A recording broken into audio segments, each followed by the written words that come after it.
Hello there everybody, Sam's Trains here, welcome back to the railway and welcome to another review, this time of a brand new train pack.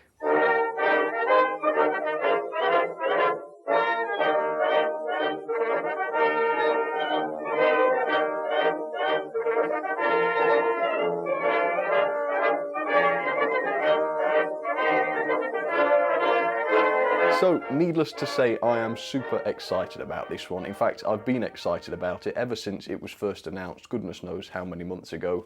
It's from what is shaping up to be actually probably my favourite manufacturer of the year, Oxford Rail, and it's a train pack that I know lots of people have been excited about, not just me. So it is this. Now, I don't really know what the exact name of this train pack is, but as you can see by looking at it, it includes an ROD khaki liveried Dean Goods locomotive, which is exciting in and itself, of course.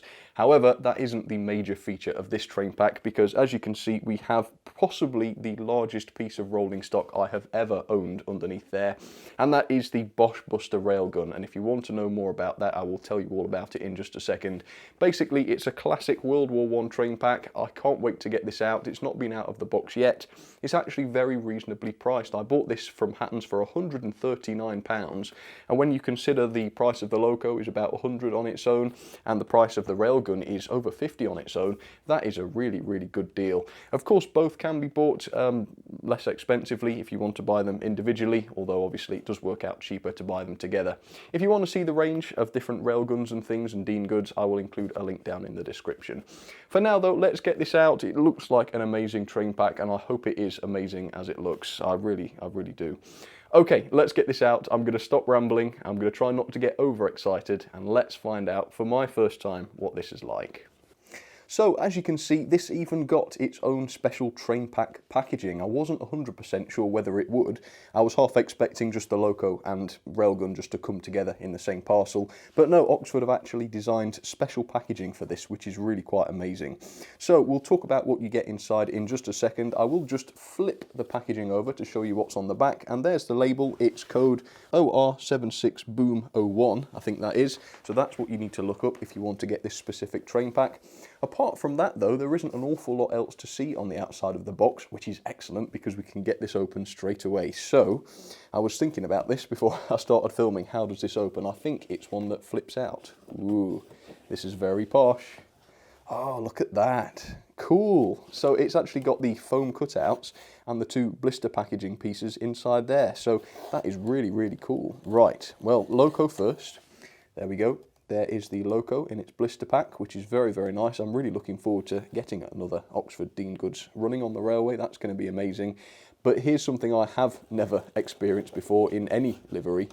It is the Howitzer 14-inch Boche Buster railgun, and what a monstrosity it is. Just look at the number of wheels on there. Wow, how can they do this for 50 quid? Let's see, 1, 2, 3, 4, 8. So it's got 15 sets of wheels inside there.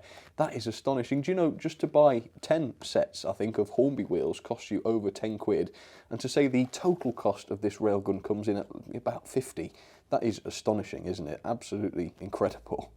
I'm really struggling to understand how they did this for such a price.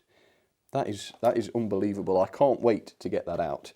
Okay, so behind the foam insert we have a booklet. I don't know whether this is going to cover the railgun or just the Dean Goods.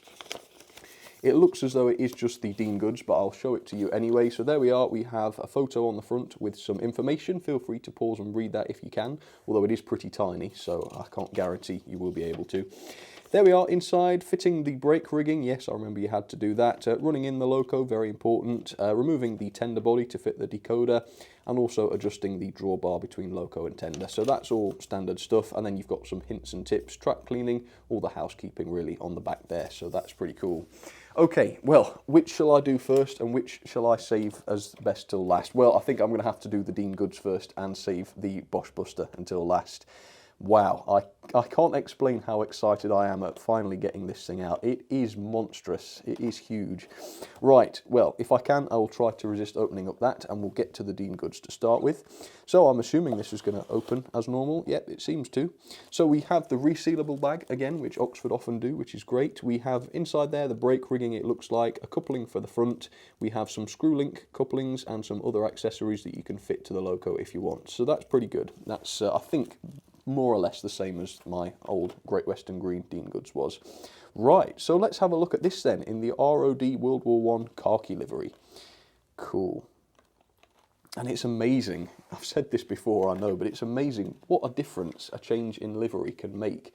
This looks like a completely different loco. And in fact, you know, it hasn't got any of the super intricate lining or anything like that, but it still looks like a really smart looking engine, doesn't it? And you know what? It's going to work really, really nicely alongside my City class from Bachmann. That's going to look fantastic because that's also in the khaki. So there we go. Yes, that is looking fantastic. I've always wanted to try one of these, and finally I've got one. Right, so it's got some good weight to it. The loco is pretty heavy, but unusually the tender is more or less the same weight, and feeling the tender chassis, it feels as though that is die-cast, so that is fantastic. The loco, I'm just touching bits of it to my lip now. Yes, the running board is certainly die-cast, and I think that is probably about it. Yes, the body seems to be plastic. However, that die-cast running board does give it a good degree of weight, which is excellent. So, yes, the model seems to be great quality. Whether it runs well or not, I'm not 100% sure. My old Oxford Dean goods is a bit of a sort of slightly underwhelming performer. However, I'm sure this one will be just fine, brand new as it is. So that's very cool. More on that in just a second. I will show you some of the details up close and personal on that. But for now then, let's not put this off any longer. Let's get this big beast out and see what this is like. So these are fascinating things. I will tell you more about them in just a second, but there was only 2 of them built, and Oxford have produced both. This is one of them, and there is the other one, which I don't think is in the camouflage livery. I think it's just a more plain green livery. Anyway, enough of that. Let's lift this out then and find out how much this actually weighs. Oh, the answer is an awful lot. It weighs a stupid amount. In fact, there's definitely some die casting on there. Yeah, this lower chassis definitely feels like it is cast. Wow. So yeah, this thing is quite a complex piece of work. Where to start? Well, first thing, let's look at the actual bogies, if bogies you want to call them. I don't think so, really. So you've got the entire assemblies, which pivot, as you can see, and then the actual lower section of each bogie is articulated as well, which is fascinating. What an interesting setup that is. And they both do that, so that is really quite complex, isn't it? I'm not sure how well that's going to work. I mean, surely it will work properly. These will have been, you know, designed so that they do run on standard track, but it will be amazing to see that actually work. Okay, well, the camouflage livery, I will talk more about this in a second, but yeah, the camouflage livery looks really, really complex, doesn't it? And I will try to sort of aim the gun a little bit later on and see how that goes, but we'll save that, I think, until I'm not holding it in my hands because I don't want to drop it. Wow, for the money, this thing is quite incredible, it must be said. So let's take both of these, the railgun of course and the Dean goods, up against my white screen, and we'll have a really close look at these, and I know already that I'm really going to enjoy this. So let's do it, and I hope you enjoy it too. So a little history of the Dean goods then. So these were also known as the Great Western 2301 class, and the Dean goods were introduced in 1883 to the design of William Dean, of course, for goods work on the railway. The class was produced for over 15 years, and in that time 260 were built in total. In 1917, 62 of this number were sent to France by the ROD, or Railway Operating Division if you like, to aid the war effort. By the end of the war in 1919, most of these were returned to England, and their withdrawal began long before World War II broke out. When the Second World War did come though, 100 of the engines were modified, painted black and brought back into service. By 1957 though, all members of the class had been finally withdrawn for the last time and scrapped, with only one example entering preservation. The Boche Buster, as I've already said, was one of 2 14-inch howitzer railway guns which briefly existed to serve during the First World War. They were actually mounted onto railway carriages, and their construction began in 1916, but they weren't completed until 1918. For aim, they would actually have to be moved around curved sections of standard railway track, since the gun mount could only be adjusted by about 2 degrees for fine tuning, so it really would have to rely on the curvature of the track to actually aim. The recoil from such weapons was incredibly immense. Now, they had hydro-pneumatic buffers which allowed the gun itself to recoil 34 inches on its mountings, but the entire gun was also allowed to roll backwards 20 to 30 feet along the track in order to dissipate that remaining energy, so incredibly powerful things. Although they were scrapped in 1926, the railguns that is, the coaches on which they were mounted were reused for different guns in World War II, which is quite interesting. So there she is then, the Dean Goods in the ROD khaki, and it is superb, isn't it? Nothing says World War I trains like this does. So if you really like the look of this and you want to get one but you don't necessarily want to buy the Boche Buster as well, these are available separately, and in fact Hatton's have these in stock for £88 I think, which is obviously very cheap. In fact, I think that makes this possibly the cheapest 060 tender engine on the market, or at least new 060 tender engine on the market. At least it's one of them anyway. Whether it's the cheapest, I'm not 100% sure without checking. But it's certainly very inexpensive, which is fantastic. And I wouldn't go as far as to say it's cheap and nasty either. It's generally speaking a really good quality and really well detailed model. In some areas you can tell that the finesse isn't quite there. For example, underneath the boiler here you can see there's quite an unsightly join. There's also quite an unsightly seam just below the dome across the top of the boiler, which was definitely less noticeable on my Great Western Green one. So whether the tooling has degraded over the last few years or whether this livery just exposes that a little bit more, I'm not sure. But that is noticeable. And also I've noticed there are a few little smudges of red buffer paint on a couple of parts of the model, which is a bit of a shame. But apart from that, I wouldn't go as far as to describe the model as clumsy, and I think for the money you certainly can't go wrong. So let's take a look at some of the details on this. Obviously the painted detail is quite minimal on this, as per the ROD khaki livery, but we do have the D on this side of the cab there. I'm not 100% sure what that is. I think we'll have to ask Callum Wilcox that. He's more of an expert on the ROD. I assume it's some sort of classification, although don't hold me to that. The buffer beams are of course painted into the red, which is very nice to see. I assume that's where the red splatter came from on the running board. And while we're looking at the buffer beams, you can see they're fully detailed. You've got the vacuum pipes fitted onto there, you've got all the lamp irons as well, which are separately fitted I believe. You've got the coupling hook, and of course if you want to you can fit the screw link couplings. And also sprung buffers, let me show you that. Yes, it's an inexpensive model and yet it still has sprung buffers. That is quite something, isn't it, that? It's worth mentioning the actual colour of the ROD khaki, because it is very unusual, isn't it? And I quite like it. As I say, I think it looks really smart on a loco, and it looked pretty smart on my Great Western City class that also has that. So it's great, yeah, to see another engine in this guise, and it would be great to see even more over time. Okay, well, the painted detail probably ends more or less there, except for the cab, of course. A really good cab on this. It's quite exposed, so you want it to be well detailed. But as you can see, you've got the full paintwork on all the gauges, which is fantastic. You've got the wood panelling effect on the floor, which is great. Also a tender full plate, speaking in rhyme again, which is adjustable, so you can set it down to meet the tender if you want to. Generally speaking, that is a really good cab, and of course it has glazed windows as well, which is fantastic to see. There's quite a lot of separately fitted detail on this. We have these tiny little handrails just above the centre steps there. Unfortunately, underneath the boiler there is no representation of the internal valve gear, which is a little bit of a shame, but again, as a relatively budget model, I think we can forgive it that. On top of the cab we do have a pair of separately fitted whistles, which are made of metal. They've been painted into this sort of matte black, so they look like they could be plastic, but they are definitely metal. You can tell when you touch them. In front of there, I think this is separately fitted as well. We have the safety valve bonnet, and the top of that has been picked out in a slightly different colour as well, as you can see. The dome on this one is not the shiny metallic dome as it was on the Great Western version, but as you can see that's still there on the model, which is a classic feature of course of the Dean Goods. And the wheel set is also really nice and fine. You can see just how slim the coupling rods are on this engine, and that really makes a difference in terms of realism, doesn't it? I think it really does. We've got the separately fitted handrails, which are not just monochrome. I think the Great Western one had a slight inaccuracy, whereby the entire handrail was green even onto the smoke box area, and I think it should have been black. If that's not correct, please let me know. But on this one, the colour does change as we enter the realm of the smoke box to black, so that looks a lot better. And then also the smoke box door itself is relatively nicely detailed. We've even got the separately fitted smoke box dart on there, which is good to see. So the loco itself is very nicely detailed, and as I say, it weighs a lot too because most of the chassis is cast, as well as the running board, which is cast as well. The tender is also great to see. We've got the very large ROD lettering on the side, which is quite characteristic of the khaki livery, number 2330, as you can tell there. Once again, the tender is very good quality. You've got a lot of die cast on this, especially on the underframe. The coal load in the top, I always find, is a little bit chunky and perhaps a little bit on the unrealistic side, but it's certainly nothing to complain about. And then you've got a few different controls on here as well, which have been picked out into silver, which actually just adds a splash of a slightly different colour, which is quite nice to see.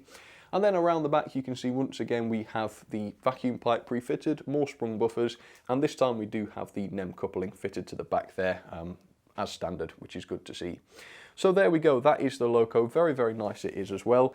However, I'm pretty sure what we're all more interested in, possibly, is the howitzer railgun. Now, if it won't fit against this white screen, which I'm thinking it might not due to its size, I might have to do this on one of the tables, but I'll do my best. Let's take a look at it. Alright folks, I have just about, anyway, managed to get this in shot, and this thing is incredible. I think there's no other word for it. It is absolutely humongous, and the level of detail is just out of this world on this. Now, just like the Dean Goods, you can buy these separately from Hatton's, and the price for this, right, are you ready for this? Sit down if you're not already. £51. £51, that is just insane. In fact, to be honest with you, I'm waiting for the email from Hatton's to say it was all a mistake and actually this is going to be £200. Wait till you see the level of detail on this and you will understand how ridiculous £51 is for this. There is so much detail on this, most of it made of metal, by the way. There are loads of separately fitted metal parts, not to mention the livery. I mean, look at the complexity of this camouflage livery that this is in. I know companies, and I'm sure you'll know who I'm talking about, who would slap 200 quid as a price tag onto this model just because the livery is as complex as this. In fact, I would love to know how Oxford actually pulled that off so inexpensively. It is crazy. Okay, well, let's have a look. Well, where to start? Well, I think you get the picture with the livery. Let's take a look at the actual bogies then. Now, these are not symmetrical. We've actually got 3 wheels on this back section of bogie and 4 on that one. Then the next one has got 4 and the next one's also got 4. So it's not as though they can even duplicate those parts. Let's take a close look at those then. They have metal wheels on them, all of them metal wheels. So we've got, well, 30 wheels on this thing. 30 metal wheels, that is bonkers. You've got these tiny little wheels on here, presumably for the brakes, I assume. I'm not 100% sure. And just look at the fidelity and the detail of this. There is such a lot of detail on these bogies. You've got real metal chains on the fronts, look, where we have NEM couplings also fitted.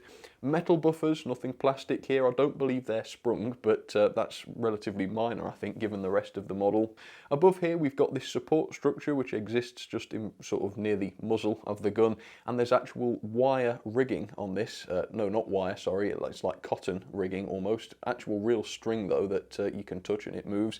Absolutely incredible.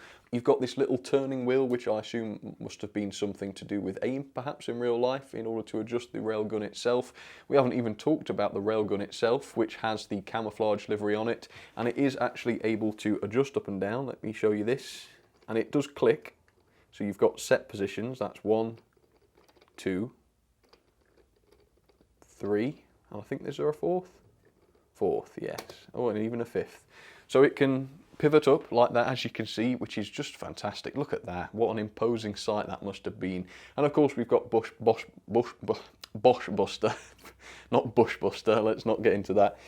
Written on the side there, as you can see, nicely printed. I suppose the tiniest criticism of this would be that there is a bit of an unsightly seam line that goes along the whole length of the thing, which is a little bit noticeable, I suppose, because of the livery that's on it.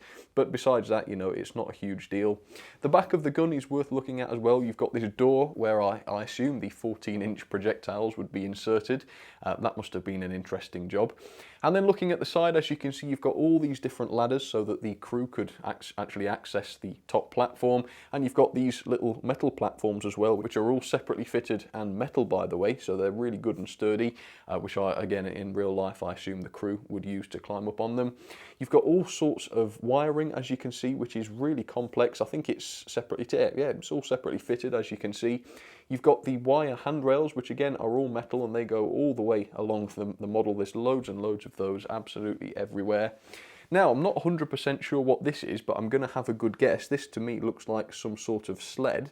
And if I had to guess, because of the lifting equipment, as you can see, which is up here, and again, this is all separately fitted, I would assume this is where they would actually store the ammo, and this sled here would be used to carry the ammo towards the front of the gun, which means I wonder whether this whole assembly has been put on the wrong way. Yes, it's removable. Let's have a go. So if I flip that over, will this fit on better?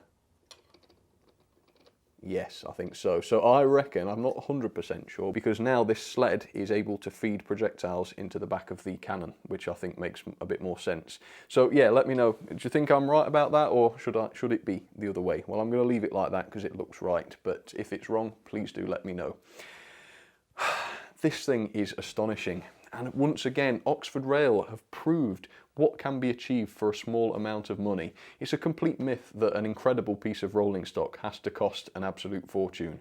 Because here we have this 370-gram piece of rolling stock. Yes, it is nearly half a kilogram heavy. It's just so detailed and so inexpensive and so incredible to look at. It's just blowing my mind very slightly, to be honest with you. So incredibly impressive. And as I say, all those metal wheels, yes, there are 30 of them, and it's still incredibly freewheeling, as you can see. It's very, very free rolling. In fact, I've had trouble keeping it still while I've been filming close-ups of it. It's just incredibly good quality. So yeah, really impressed with this thing. I can't wait to get this thing tested, and in fact, that's what we'll do straight away. Let's get the Dean goods and let's get this thing down onto the track. I'll be amazed if this thing is able to negotiate around second radius curves. I will be amazed, but well, only time will tell. Let's give it a try. Oh man, that railgun was astonishing. Mind blown. I mean, how is that not a £200 model? It's just mind-boggling, isn't it? Anyway, so here's my plan. Obviously, this loco needs to be running before you're really supposed to couple any rolling stock to it. So I thought we would get this tested, get it up and running, get it running in, and then do some separate tests with the railgun, because obviously I need to test it around my passenger footbridge, and I need to test it underneath my bookcase to make sure that it isn't going to just smash into them as it goes around. So let's give this Dean goods a bit of a test. Now, I must say I'm quite impressed with this. On my original Oxford Dean goods, the tender was very, very rigid, and you certainly couldn't pick it up like that. If this was the previous Dean goods, you'd pick the back end of the tender up and the loco would go with it. You couldn't move it an inch. And that caused problems, particularly if you have a layout with an incline on it. But no, this tender is a little looser, and that does seem to work. And it's not just the screws holding the drawbar that are looser, they are fully tight. It just seems to be slightly different. So whether they've altered it or whether that's just due to a manufacturing tolerance, I don't know, but that is a lot better. The mechanism in these Dean goods locos is fantastic as well. The motors are a bit dubious, or at least they were with the previous batch, so we'll have to see how this one goes. However, you've got a full set of bearings on the wheel set, all-wheel pickup on the loco, and all-wheel pickup on the tender. You have full tender pickups, and again, this is a cheap model. Well, I don't want to call it cheap. It's an inexpensive, affordable model, and yet it has features like that. It is just incredible. Oxford Rail, I love them. They are superb, aren't they? Truly superb. Right, well, let's see how this works then. I'm really hoping that the motor is going to be a good one in this, because the, well, second to last Oxford Rail Dean goods I had to go back because it didn't work right. So please cross your fingers, people on the internet. Please. I'm crossing, well, just one of mine. Is it bad luck to cross both?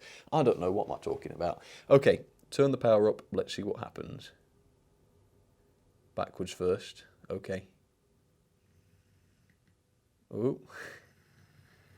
Yep, there we go. Well, it works. It works. It hasn't been running properly yet, so maybe it won't be at its best. I should always say that as a bit of a disclaimer. Although, actually, that's gotten a lot smoother very, very quickly. Look at that. You know what? This one runs a lot faster than my old Dean goods does, which suggests that there's probably an issue with that one. But no, this one seems way better. Yeah, I've never seen one run as well as that. Man, that is very, very impressive. Right, I'm going to keep it going forwards and backwards a little while, and then we'll try a slow speed. Maybe even on the express points, but it shouldn't matter because it's got all-wheel pickup, so it really, let's see. Ooh. Yeah, it didn't care about the express points.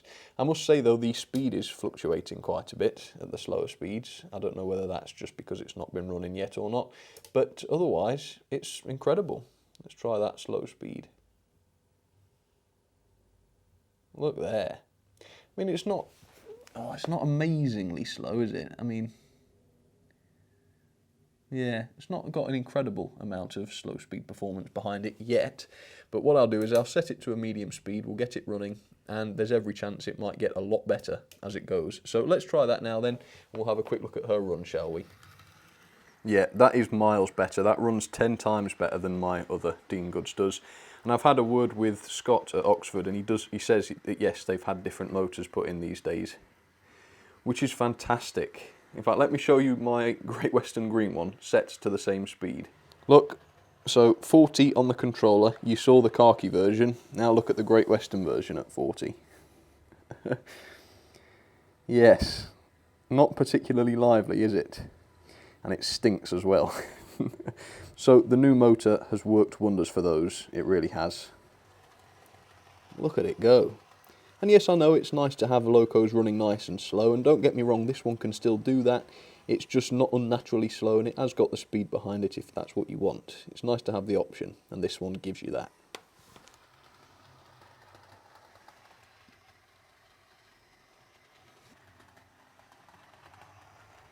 Well, that is unbelievably better. In fact, the only problem I had with the Oxford Dean Goods was the motors, and now that that's been corrected, they are superb. I love that. Right, let's try this railgun then. Hopefully it's going to fit. Alright, so the bookcase is slightly more permanent than the passenger footbridge is, and it's also a little bit higher, so it might be, well, we'll be in trouble if it doesn't work underneath the bookcase. However, if it does and just catches on the footbridge, that's okay because I can just take the footbridge out. So, it is a bit awkward to get all the wheels on with this, and it's difficult to tell whether they are all on. Let me have a quick look. I think they are, yeah, I think they are. Right, so obviously you're not going to want to have the cannon or the gun in the raised position while you're running it. So let's have a look. Ooh, that is close, I'll give them that. It's close, but that's all right. Yeah, it's these little things here, whatever they are, yeah, for lifting up the ammo, I think that's what they're for. It's those that are quite close, but they're not touching, so that's good. Right, let's take this on to Gordon's Hill and see if it manages underneath the passenger footbridge or not. Right, let's see, shall we? Here she comes. I'm going to have to do this nice and gently because I don't want to damage it. Is it going to go? Ooh. Oh, look at that. We're talking 5 mil? 5mm clearance there. Just get the whole thing under to make sure. Yeah, that's going to be fine, I think. That is plenty. Well, I tell you what, I was sure it wasn't going to fit, but it does. That is something, isn't it? That is certainly something. Right. Well, I'll keep the Dean Goods running in, and once she's done that, we'll give her another slow speed test, and then we'll try the railgun couple to her. Now, it desperately wants to run away, so I'm going to let it. Bye, railgun. See you later. Look how freewheeling it is. 30 wheels, and there's still not enough friction to stop it. Incredible. Right, folks, that was a pleasure to watch. This loco is smooth, it's quiet, and it's stone cold. I can't feel any heat whatsoever. And that's really strange to me, because that's not what I'm used to. Obviously, my older Oxford Dean Goods runs really badly, it gets red hot and it stinks. And this is, you know, it's the same model, it looks exactly the same, but it runs like a completely new designed chassis. You know, it's just really quite impressive, that. And, well, let's find out. Is it any smoother at slower speeds? Oh, I think that's an understatement. Is it even moving? Yes, it is. How can this be so good? I mean, I'm sorry to say this, I know it's a controversial thing to say, but once again, Oxford Rail are genuinely putting other manufacturers to shame.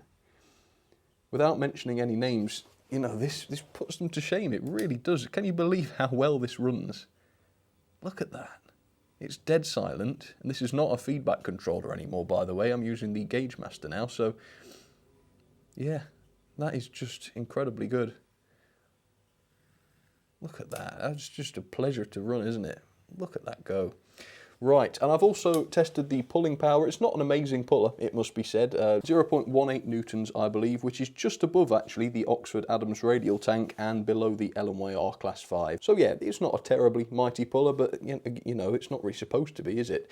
But the question is, will it be strong enough to manage the railgun, the Boche Buster? That's the question. So there she is, looking all imposing. Not that well camouflaged, admittedly, but I guess in real life they weren't designed with my carpet in mind, were they?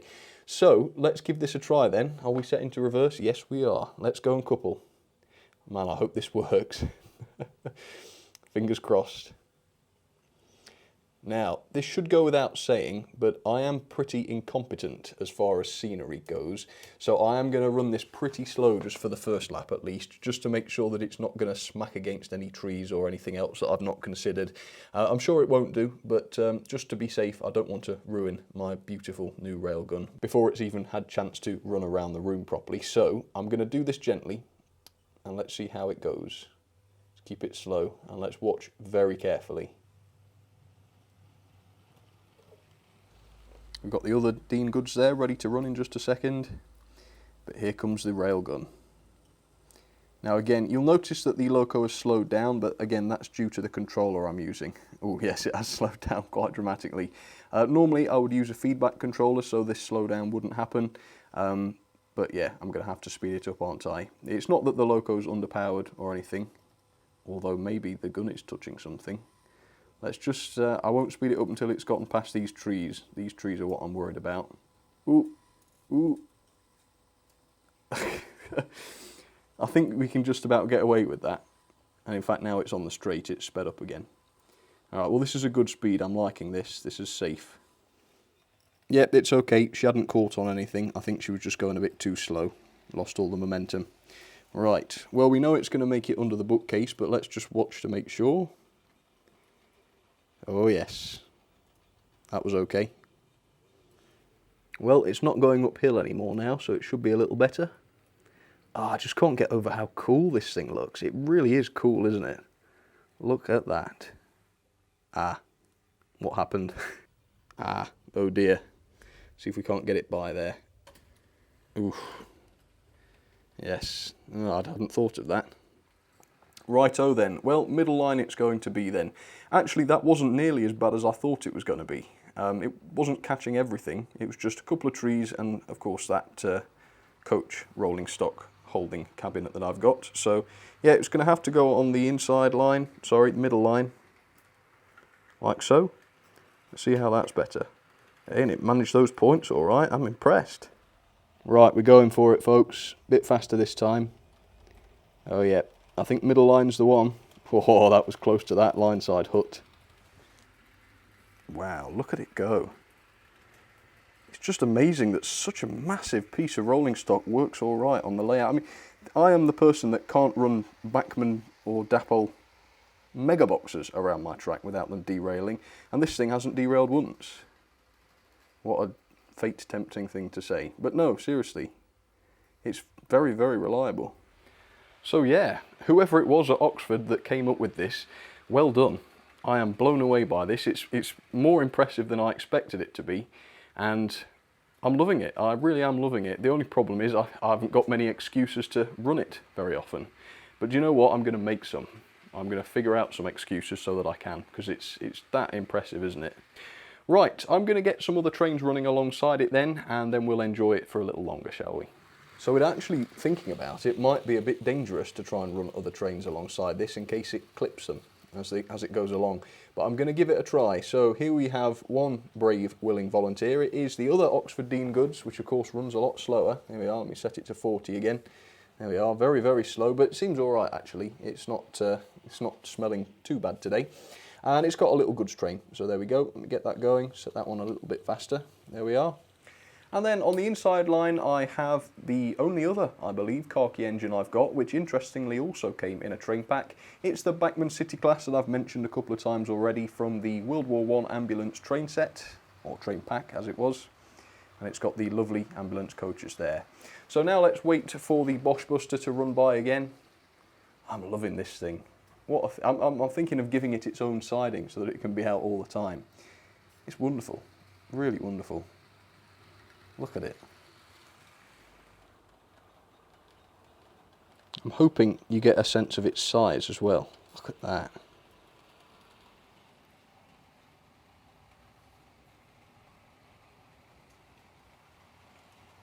I must say I'm astonished by the price of the thing. How can they have done that for the price of about one coach? It's just madness, isn't it? Really wonderful stuff.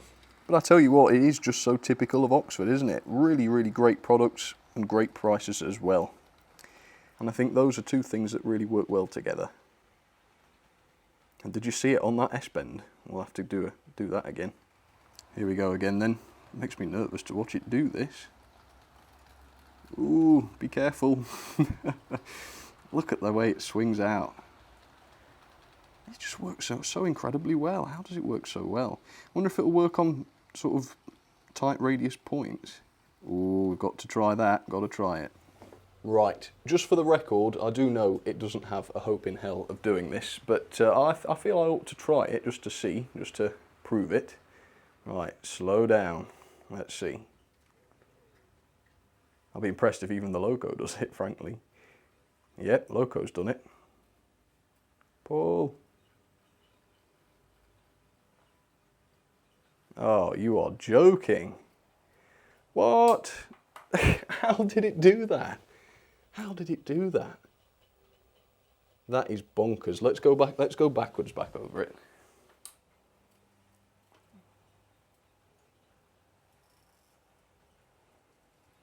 Oh dear. Look at it contorting. There's no way the real thing could have possibly done that, really? My word, that is wonderful. Oh, crike. Oh, this is the best piece of rolling stock I've ever seen. Incredible. Alright, so here goes my ratings then for the Oxford Rail Boom 01 train pack. I really desperately wanted to give this 5 stars on all counts, but I've got to try and swallow some of that excitement and be absolutely accurate. However, it is pretty close to perfection in my opinion. The level of detail, I think if I was judging the Bosch Buster railgun on its own, I would probably be tempted to give it a 5, but obviously there are 1 or 2 parts of the Dean Goods engine which are a little bit on the basic side, specifically the lack of valve gear, for example, between the frames. So I've knocked off half a star for that, although obviously overall the level of detail on both items is absolutely excellent. The performance is superb. First of all, I thought the Dean Goods wasn't going to run very well to start with. It was a bit sticky, wasn't it? However, the running in period has made a massive difference and it now runs absolutely wonderfully. The railgun, I'm amazed that it actually works as well as it does on the layout. I was expecting constant derailments, I was expecting it to be whacking against the scenery.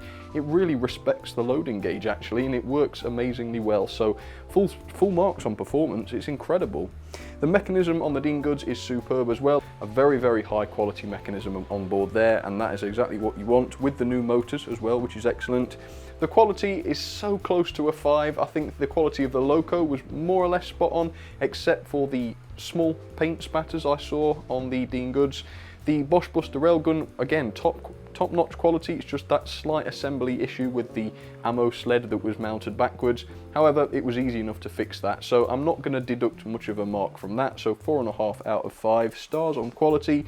Value then, now this is something else altogether. This cost me £139, or £51 for that railgun on its own, or £88 for the Dean Goods on its own. That is mind-blowing, so I've given it a 5+. Not something I'm going to do often, but this one is better than anything else I've ever seen in terms of value, so I think it deserves a 5+. Overall then, that is 9.77 out of 10. I think that might be the best score I've given all year. Let's see if it is. Right, rankings. Yes, it is. It's top of the list. Just above the N7. What a wonderful train pack. I love this. This is amazing in my opinion. If you want to get one too, I've included a link in the description. You really can't go wrong. This thing is wonderful.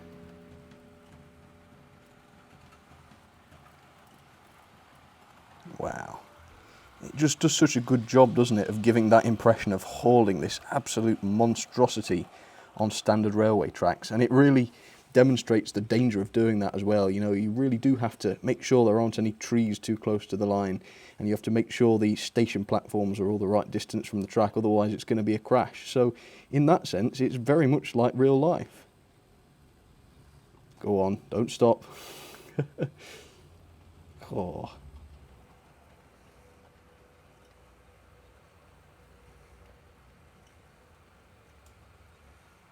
Alright then folks, well, to say that I'm impressed with this is a massive understatement.